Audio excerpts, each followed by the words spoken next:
A reading by Gordan McKeeman, A Drop in the Bucket. What it says about inadequacy, futility, insignificance. The drop in the bucket. What's the sense? What's the use? We're no longer in the center of things. Copernicus removed the Earth from the center of the solar system. Darwin removed humans from the center of the Earth. Astronomy has removed the solar system from the center of the universe. Well, who are we then? And where are we? Physiologists call us weak, watery solutions, more or less jellified. Just suppose that we are the merest drops in a bucket. There are unspoken assumptions here. We assume that a full bucket is what we're aiming at, and that until the bucket is full, nothing has been accomplished. There is never a shortage of buckets. The empty bucket litany is long and tedious. Racism, sexism, ableism, authoritarianism, oppression, injustice, violence, environmental degradation, overpopulation. You feel like a drop in the bucket. Who asked you to fill the bucket? Especially all alone. Remember how many there are who share your concern. We may feel daunted, but we are not one drop. A sense of isolation is the parent of the drop in the bucket feeling. Sometimes one can decide the size of the bucket. Don't think you can do a large bucket? Try a smaller size.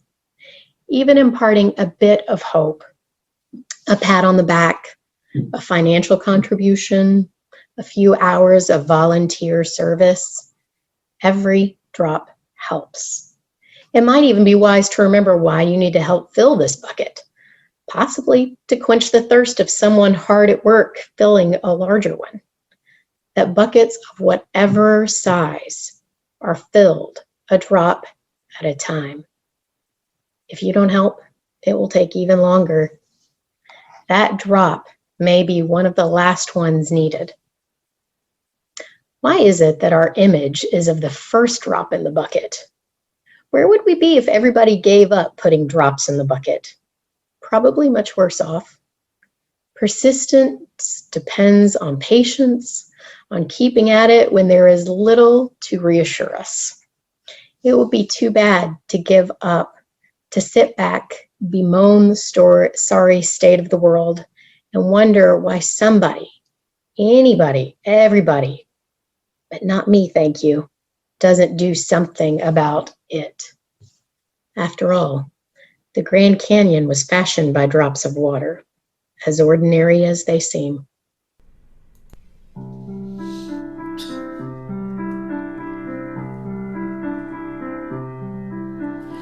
There is a love holding me. There is a love holding all that I love. There is a love holding all. I rest in this love. There is a love holding us. There is a love holding all that I love. There is a love holding all. We rest in this love. We rest in this love.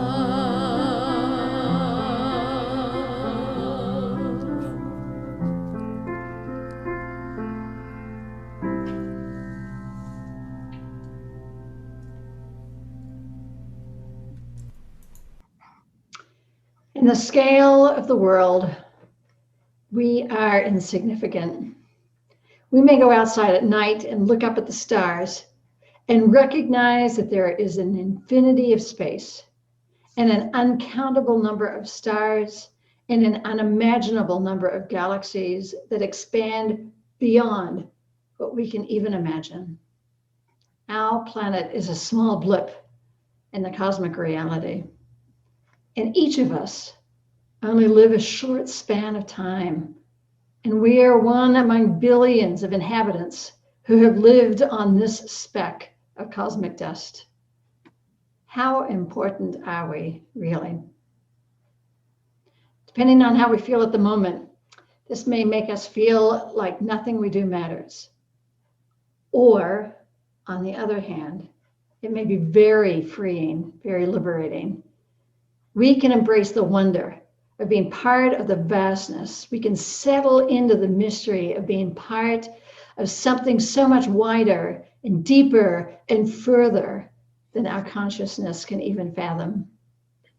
We are drops of water, part of the gallons that fill a bucket. I've often taken a bucket and set it under a leaky faucet in my house and come back the next day amazed to see that the bucket's actually overflowing, just one insignificant drop at a time. A drop is so small, but when it's joined by all the other drops, it slowly builds up and accumulates and soon becomes something significant. It's enough. It's enough to water the earth. It's enough to bathe the child in. It's enough to quench your thirst. We are drops of water, and we add to the wholeness. When I traveled to northern Minnesota last weekend to be one of those witnessing the Line 3 protests, my presence was insignificant. I was just one soul. I was in this remote location, a place of very little interest to the rest of the country. But when my one soul was joined by 1,999 other souls, we became a significant crowd for that location. We were large enough to shut down the road. We were large enough to occupy a drilling platform.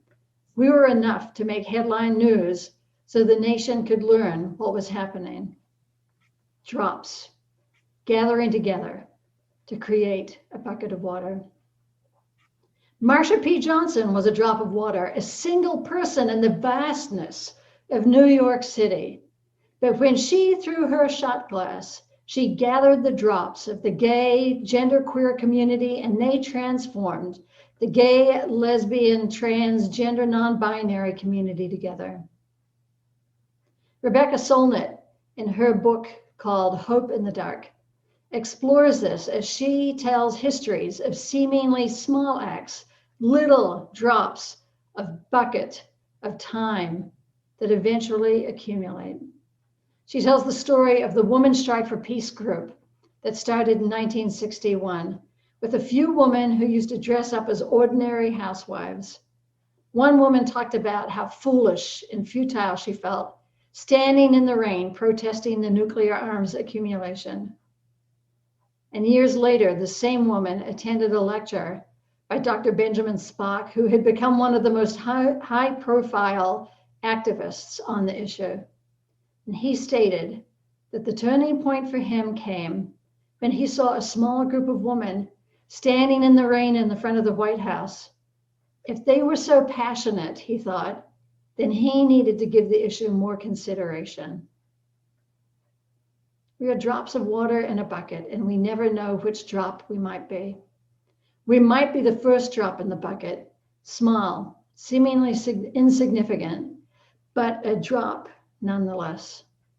We may be in the middle, the cups that accumulate, that can't be distinguished from the other drops, but are all needed to fill the bucket.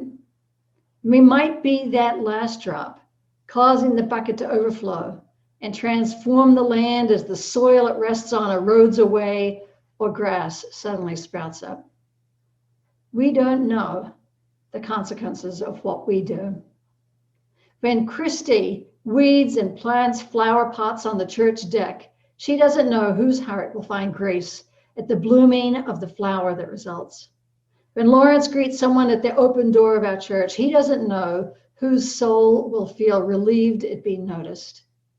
When Josh takes youth for coffee, he may not be aware of all the thirsts that are quenched. And when Janelle volunteers one more time to have the slideshow ready for Sunday morning services, she may not be fully aware of the full experience she nourishes for someone who feels isolated or lonely. We're each part of something bigger than ourselves.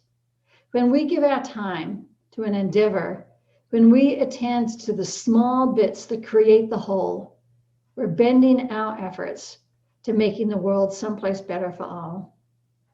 It is all too easy these days to be kept trapped in this binary way of thinking, right? Our culture leads us down this path of opposites. We're either insignificant and unimportant, or we are powerful and we make a difference in the world. Either we live in hope or we live in despair. Either this or either that. What we need to do is internalize this knowledge that both of these are true at the same time. We are both insignificant and powerful together. What we do matters. And it is in this realization we as a church gather to witness the small acts that each of us do that together make this community a place that has the potential to change lives and to alter the world. What you do here to make this building beautiful and to make our community loving is add your drop to the bucket of possibility